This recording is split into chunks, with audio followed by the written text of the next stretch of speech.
Brando, mga alagad kami ng batas at napapaligiran ka na namin, kaya sumuko ka na! Alagad ka lamang ng batas, samantalang ang batas ay nasa aking kamay!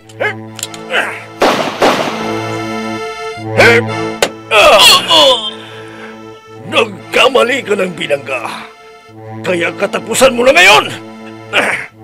Cardo! Anong ginagawa mo dito, Sofia? Ano man ang pinaplano mong gawin laban kay Nathan, parang awa mo na. Huwag mo nang ituloy. Anong ibig mong sabihin? Nalalaman mo ba yung sinasabi mo?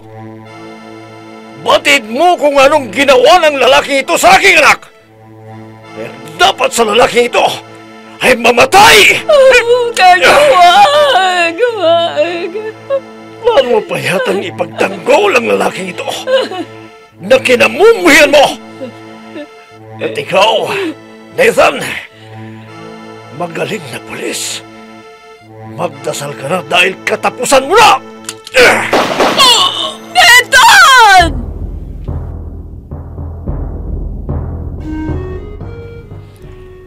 Batas sa aking kamay! Kwento ng paghiganti na bunsod na galit at pagkamuhi nang walang sapat na dahilan sa pagkakamali ng kahapon. Batas sa aking kamay!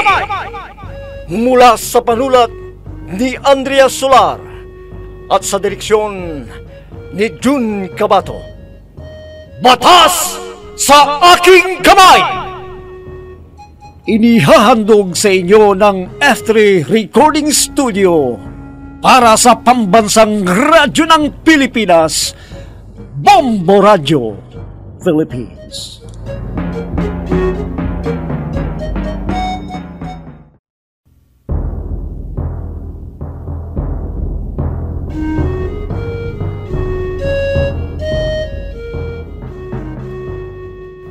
At ngayon, mga kaibigan, narito ang pagpapatuloy ng ating dulang pinamagatang Batas sa aking kamay! Sinatans na siguro yung dumating. Ngayon lang dumating ang damuhong ito. Saan kaya siya nagpunta? Bakit ngayon ka lang? Saan ka pa nagbulakbol? Hindi ba't ang sabi ko ay maaga kang umuwi? Ma'am? Tinatanong kita, bakit ngayon ka lang? Lumapit ka nga dito sandali. Bakit po? Bakit? Tinatanong kita kung bakit ngayon ka lang dumating. Tatanungin mo rin ako kung bakit? Saan ka nanggaling? Bakit ngayon ka lang umuwi? Ganito ba talagang oras ng pag-uwi mo, ha? Ho? Kasi... Sagutin bang tanong ko? Bakit ngayon ka lang dumating? Saan ka galing? Kuwan kasi, ma'am, may part-time job po ako. May part-time job ka? Bakit?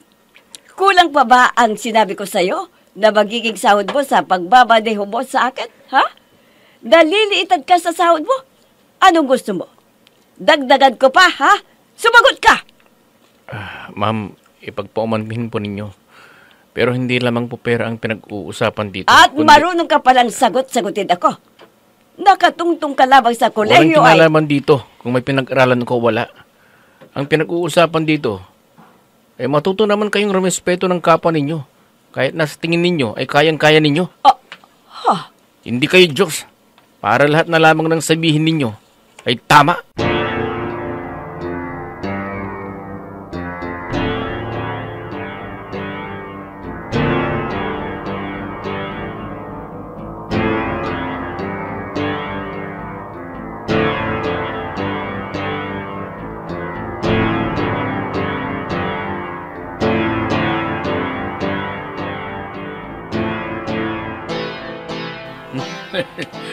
Inom ka lang pare. Ako ang sagot ng lahat ng ito. Nakakahiya naman sa'yo, pare. Ngayon lang ang tayo nagkitag muli. Gagastos ka pa.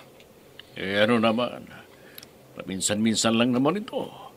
At isa pa, kahit naman papaano nakaipon ako, ay okay lang ang paminsan-minsan na pagpapainom ko. Lalo na't ikaw lang naman ang nililibre ko. Hindi ba dapat hati lang tayo? Nagagalit ako sa iyo kung makikihati ka pa sa gastos. Insulto sa akin yan, pare. Hindi kawalan ito sa akin. Siya nga pala. Ano bang pinagkakaabalhan mo ngayon? Nasa real estate ako, pare.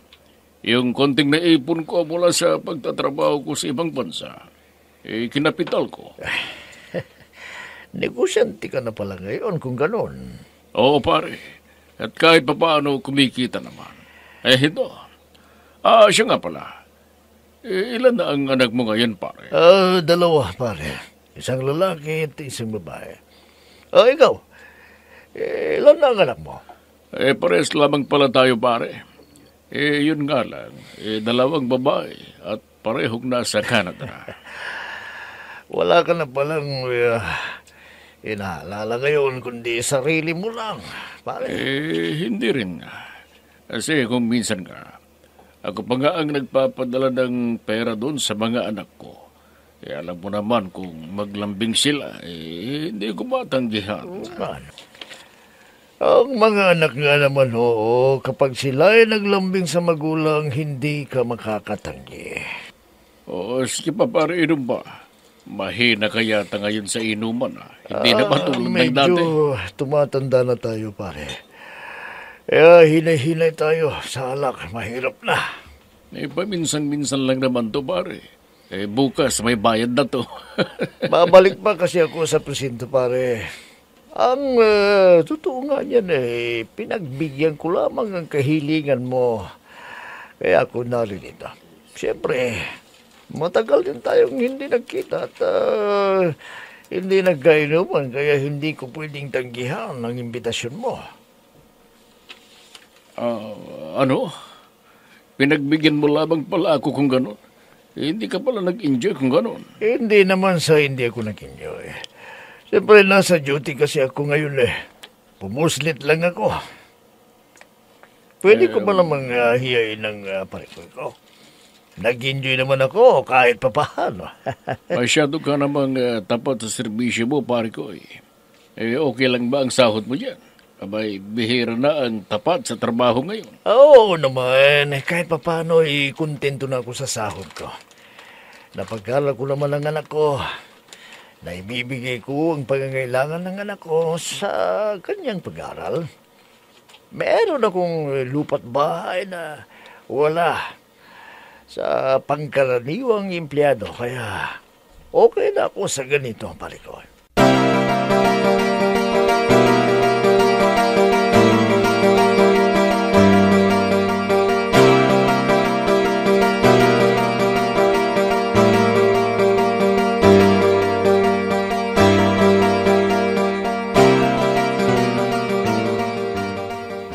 Ganyan ba ang natutunan mo sa kolehiyo, ha? Ang sagot-sagutin ako? Nangangatuwiran lamang po ako, ma'am. Pababahay ko ito! Kaya wala kang karapatan na bastusin ako. Netan, Ma'am Sofia, ipagpaumanhin po ninyo pero may problema po ba? Pagsabihan mo nga ang lalaki ito. Lubhang tumataas na masyadong ihi at hindi na nangingilala kung sino ang kanyang kaharap. Anak, ano na naman ba ang nangyari, ha? Halika nga, sumunod ka nga sa akin sa kwarto at mag-usap tayo.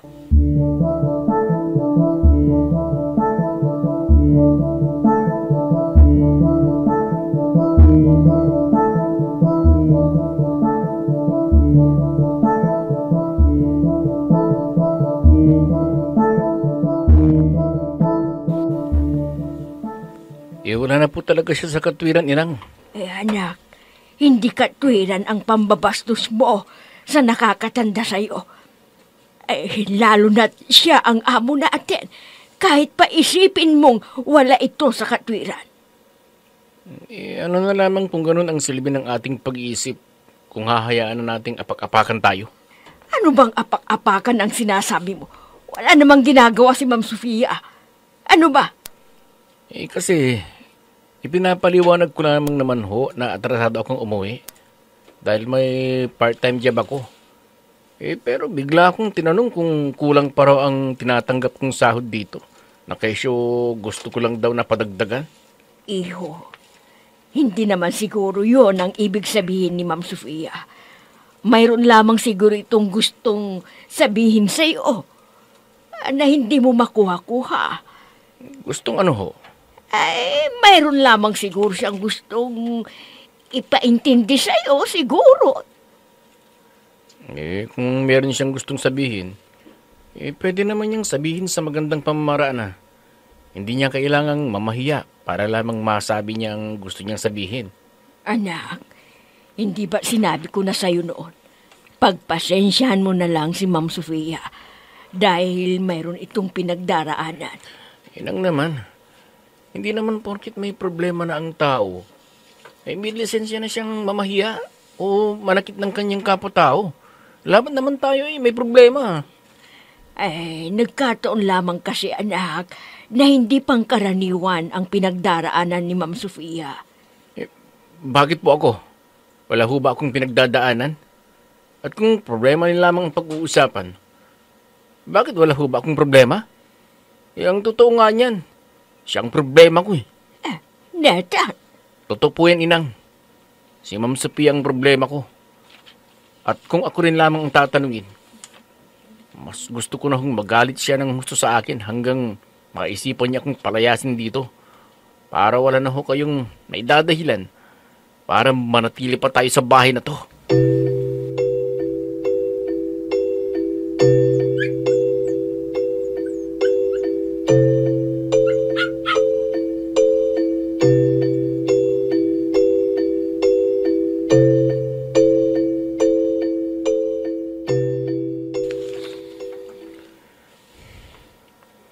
Masyado ka namang loyal sa trabaho po, pare. Alam mo, walang yumayaman sa pagiging tapat sa trabaho, pare ko. Anong ibig mong sabihin? May alam ako na pareho nating pakikinabangan, pare ko. Yun ay, kung hindi mo ako huhulihin. Anong ibig mong sabihin, pare ko? Pasukin natin ng droga, pare ko. Ano? Oo. Pare ko baka hulihin mo ako niyan. Magkaibigan tayo. Baka nakakalimutan mo. Pare, yan ba ang dahilan kaya mo ako inilibre? Hindi. Gusto ko talagang mag-inuman tayo. Dahil sa tagal ng panahon na hindi tayo nagkita. At, kaya ko lang naman iniaalog sa'yo. Dahil nanghihinayang ako sa laki ng halaga na posibleng mapasa iyo kung tatanggapin mo. Pero hindi naman kita pipilitin kung talagang ayaw mo. Unang-una, pulis ka. Hepe ng pulis pa man din. Ang aking lamang ay para naman lumaki-laki ang kita mo. Huwag kang makontento sa kung anong mayroon ka ngayon. Dahil sa totoo lang, malayong malayo na ang agwat ko sa iyo kung kabuhayan nila lamang ang pag-uusapan.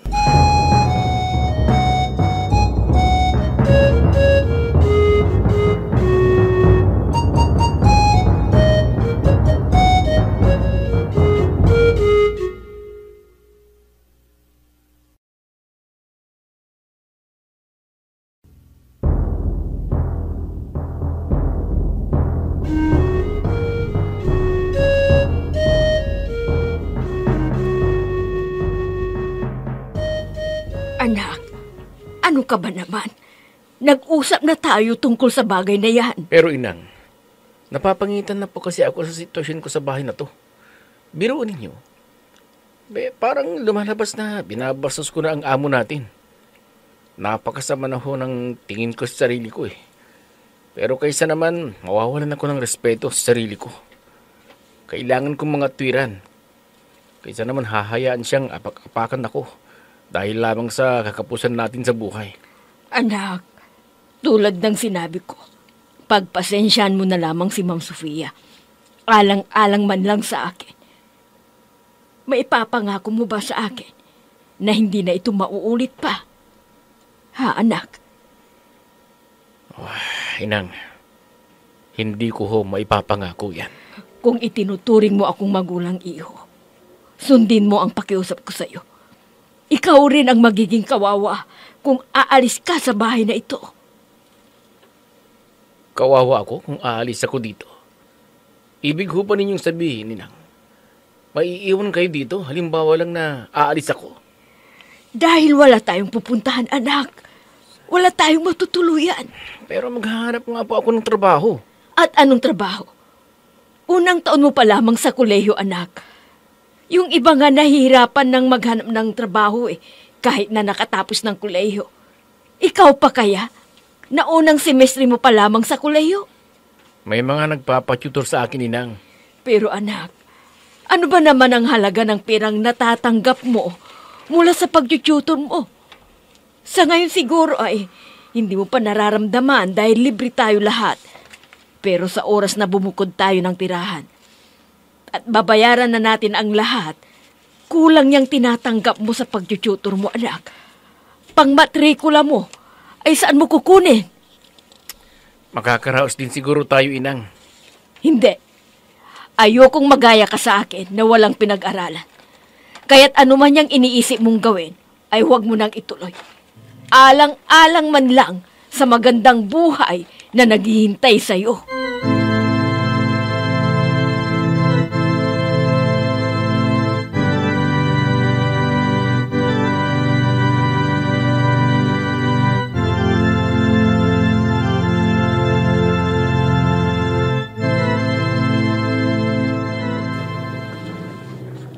O ano pare ko?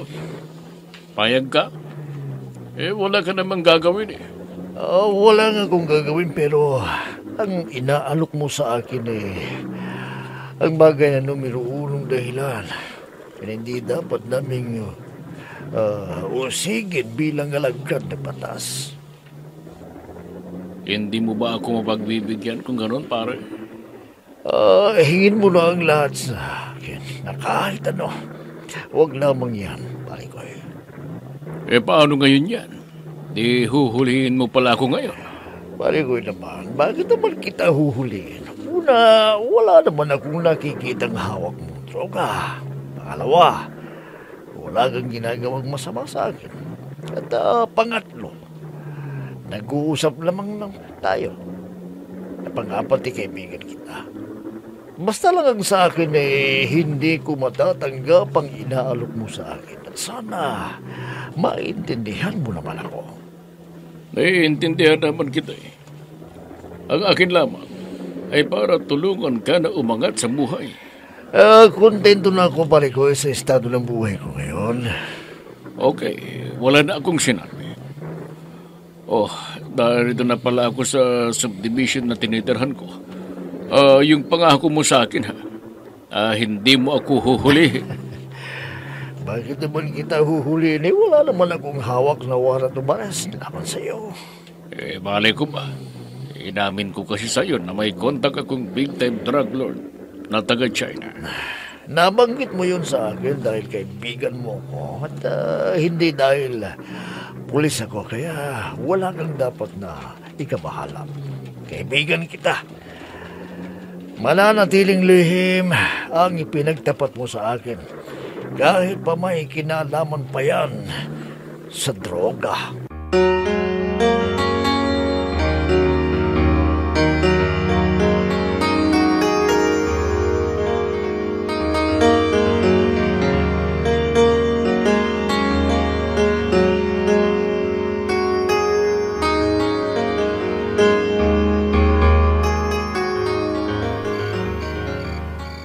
May katwiran naman si Inang. Hindi ko nararamdaman ang hirap dahil libre kami ni Inang ng tirahan, ng pagkain, ng kuryente at tubig. Ang kinikita ko sa pag-tutor ko ay tama lamang sa personal na gastusin ko. Nathan! Oh, Mabel, ikaw pala. Gabing-gabi na. Nandito ka pa rin sa balkonahe. Ano pang ginagawa mo dito? Pumasok ka na. Masyado kasing mainit ang panahon. Hindi rin ako makatulog. Oh, Oo. Oh, bakit ikaw? Hindi ka ba naiinitan? Kaya nga naririto sa labas dahil naaalinsanganan ka rin sa loob eh. naiinitan. Kaya lang, nakita kita dito eh. Naiinitan ka? Kaya hindi ka makatulog? O dahil sa nangyari na naman sa pagitan ninyo ni Ma'am Sofia? Parang hindi ko na kasi kayang tiisin pa ang halos araw-araw na galit sa akin ni Ma'am Sophia eh. Wala nang araw na hindi siya nagagalit sa akin. Bakit na naman kasi siya nagalit sa'yo? Sinita niya ako kasi. Dahil gabi na akong umuwi. Oh, yun naman pala eh. Sinabi ko naman sa kanya na mayroon akong part-time job. Pero nagalit siya. Naikwento nga sa akin ng inang mo. Pagpasensyahan mo na lamang si Ma'am Sofia. Talaga sigurong ugali niya yun. Tanggapin na lamang natin na ganun talaga ang ugali niya para hindi tayo maperwisyo.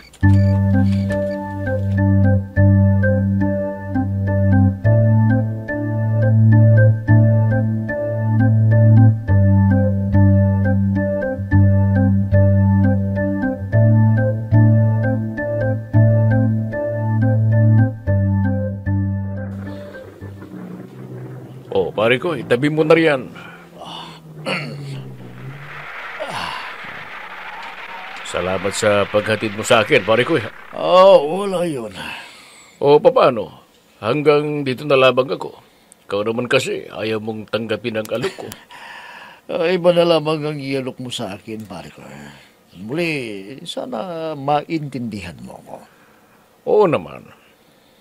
Teka, baka gusto mo pang tumuloy sa bahay? Wag na pare. Babalik pa ako sa presinto eh. Ganun ba? Paano? Bababa na ako. Sige. Sige pare, salamat sa paghatid ha. Walang problema. Paano? Alis na ako. Okay. Sayang. Hindi ko siya nakuha. 2 birds in 1 bullet sana kung nagkataon. May dumating. Si Marita pala. Martin! Marita, ikaw pala. Saan ka galing? Ako gang dapat na magtanong sa'yo eh. Kararating mo lang ba? Teka, kamusta? Tinanggap ba ni Carlo ang alok mo? Kaisa na ba natin ang hepe ng pulisya na si Carlo?